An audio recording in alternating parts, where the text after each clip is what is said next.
जो भी इंसान कुरान को खुले दिल से पढ़ेगा, निष्पक्ष सोच और समझने की नीयत से पढ़ेगा, उस पर गौर करेगा, उसके संदेश को समझने की कोशिश करेगा, वह कुरान से जरूर लाभ पाएगा। कुरान किसी एक जाति, भाषा या समुदाय के लिए नहीं, बल्कि पूरी मानवता के लिए उतारा गया है। कुरान बार बार इंसान को सोचने, समझने, चिंतन करने और सत्य पर विचार करने की दावत और उसकी तरफ बुलाता है। यह अंधविश्वास नहीं, बल्कि ज्ञान, तर्क, चिंतन और हिदायत की किताब है। यही कारण है कि अलग अलग जगहों से और धर्मों से आने वाले अनेक लोगों ने इसे पढ़कर अपनी जिंदगी में बदलाव लाए हैं और हिदायत और सही रास्ते पर वापस लौटे हैं। अल्लाह ताला का शुक्र है कि उसने मुझे कुरान के जरिए हिदायत दी, उसे पढ़ने, समझने और उस पर चिंतन करने का अवसर प्रदान किया और मेरे इस सफ़र के में बरकत रखी। एक हिंदू परिवार में पैदा होकर इस्लाम तक पहुंचने का सफ़र सिर्फ भावना का नहीं था, बल्कि अध्ययन, प्रश्न, चिंतन और सत्य की खोज का सफ़र था। जब मैं निष्पक्ष होकर कुरान को पढ़ा, उसकी शिक्षाओं को पर विचार किया, तो मुझे यह स्पष्ट और तर्क और मार्गदर्शन मिला जिसकी मैं तलाश कर रहा था। अल्लाह के नेक बंदों और महान मुफस्सिरीन ने जो तफसीरें लिखी, उनके माध्यम से कुरान को समझना बहुत ही आसान हुआ, वरना एक नए मुसलमान के लिए कुरान समझना बहुत ही मुश्किल होता है, खास करके आयतों के पीछे हुए मतलब और उसका जो अर्थ होता है उसको समझने में। अल्लाह ताला उन तमाम उलमा मुफस्सिरीन पर अपनी रहमत नाजिल फरमाए, उनकी मगफिरत करें और उनके दर्जे बुलंद फरमाएं, जिन्होंने अपनी पूरी ज़िंदगी कुरान को समझने और लोगों तक सही रूप से पहुंचाने में लगा दी। और सबसे बढ़कर हमारे प्यारे नबी हज़रत मोहम्मद सल्लल्लाहु अलैहि वसल्लम पर का शुक्रगुजार हूँ, जिनके माध्यम से हमें कुरान मिला और आपने अपनी पूरी ज़िंदगी इंसानियत तक अल्लाह का पैगाम पहुंचाने में और लोगों को हिदायत की राह दिखाने में लगा दी। अल्लाह ताला नबी करीम मोहम्मद सल्लल्लाहु अलैहि वसल्लम पर अपनी अनगिनत रहमतें और सलामतें नाजिल फरमाए। यह किताब तफसीर मुआजिन, सत्य की तलाश में निकले एक मुसाफिर की समझ, अध्ययन और सफ़र का संग्रह है।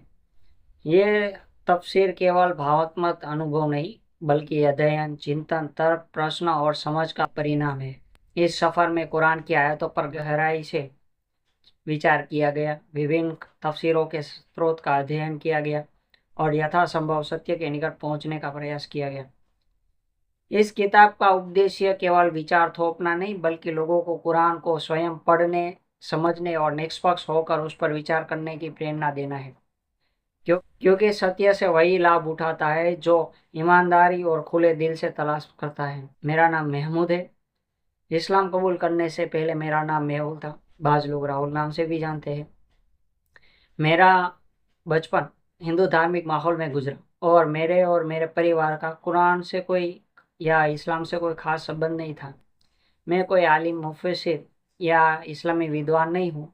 मैं सिर्फ एक आम इंसान हूँ, एक ऐसा इंसान जिसके दिल में बचपन से सत्य की तलाश करना और अपने सच्चे रब को ढूंढना था। मुझे इसी मकसद ने अलग अलग विचारों, धर्मों और उनकी किताबों तक पहुँचाया। जब मैंने कुरान को पढ़ना शुरू किया, तब मुझे एहसास हुआ कि कुरान पढ़ने के लिए सिर्फ अरबी भाषा सीख लेना काफ़ी नहीं, उसको सही और आयतों के पीछे छुपे हुए जो मतलब है उसको समझने के लिए बहुत सारे उलूमों की ज़रूरत होती है, जैसे अरबी भाषा, हदीस, उसूल तफसीर, फ़िक़्ह, सीरत और अन्य बहुत सारे उलूम की ज़रूरत होती है। उलूम यानी ज्ञान। इन उलूम को हासिल करने में अक्सर कई साल लग जाते हैं। यही कारण है कि इतिहास में बड़े बड़े उलमा और मुफस्सिरों ने अपनी कुरान को समझने और समझाने में अपनी पूरी ज़िंदगी लगा दी। अल्लाह ताला ने उन विद्वानों के माध्यम से महान तफसीरें लिखवाई, जिनकी मदद से एक आम इंसान भी बिना गहरा आलिम बने कुरान के संदेश को समझ सकता है। हर मुफस्सिरीन का अंदाज अलग होता है, कोई भाषा की गहराई से समझाता है, कोई हदीस की रोशनी में, कोई तर्क और चिंतन के साथ, तो कोई दिल और रूह पर असर डालने वाले अंदाज में। इसी वजह से मैंने यही रास्ता चुना कि अपनी तरफ से और जो अपने ख्याल है اس کے بجائے معروف یعنی جو प्रसिद्ध ہے اور اعتبار کے لائق علماء جو विश्वसनीय علماء ہے ان کی تفسیر کے سمجھنے کی کوشش کروں۔ اس کتاب میں نے विभिन्न بھروسے مند تفسیروں اور ادھین سے سمجھی گئی باتوں کو ایک جگہ اکٹھا کرنے کا پریاس کیا تاکہ سادھارن انسان بھی آسانی سے سمجھ سکے کہ الگ الگ علماء نے قرآن کی آیتوں کے بارے میں کیا کہا ہے۔ بچپن میں میرے دل میں سوال تھا، پوری دنیا کو بنانے والا اصلی مالک کون ہے؟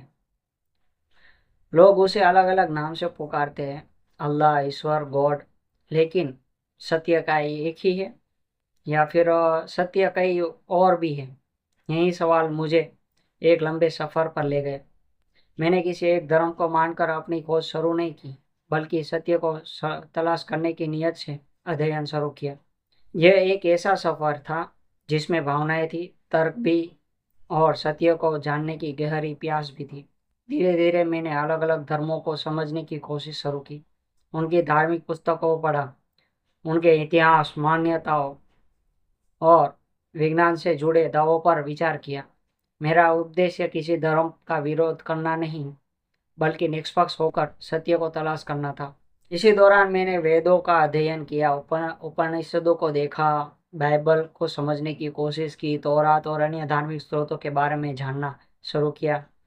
ہر کتاب، وچار دھاراؤں نے مجھے کچھ نہ کچھ سوچنے پر مجبور کیا اور ستیہ کی تلاش کو اور گہرا کیا۔